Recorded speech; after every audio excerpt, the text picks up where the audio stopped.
Bergarako Laboratorio Museoan gaude, Gizarte Museoan, eta bere helburu nagusia garapen eragile izatea da. Beti ere, jasangarritasunean eta berrikuntzean oinarrituta.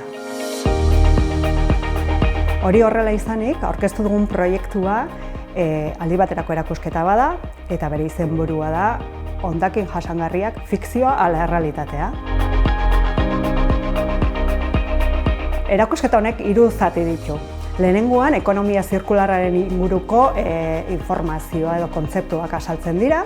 Bigarren zatian, egunero sortzen ditugun hondakinak eta birziklatzen diren lehengaiak ikusiko ditugu. Eta hirugarren zatian, arrakastatsua diren kasu batzuk. Erakusketa honetatik abiatuta, hainbat ekintza osagarri ere antolatu ditugu. Eta horietako bat, ikasleei zuzendutako unidade didaktikoa. Lehenik ikastetxean lantzen dute gaia eta ondoren erakusketara etortzen dira osatzera.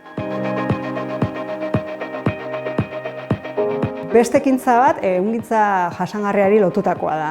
Eta horretarako moda desfile bat antolatu genuen. Kotoik eta E-Blocksek elkarlanean egin duten diseinuak eta oihalak ikusteko aukera izango dugu.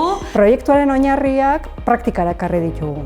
Museoko dendan produktu jasangarriak eskainiz.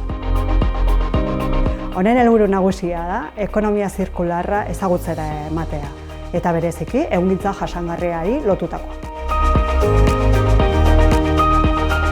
Proiektu hau elkarlanen eginda eta posible izan da eragile askok erakutsi duten konpromisoarengatik.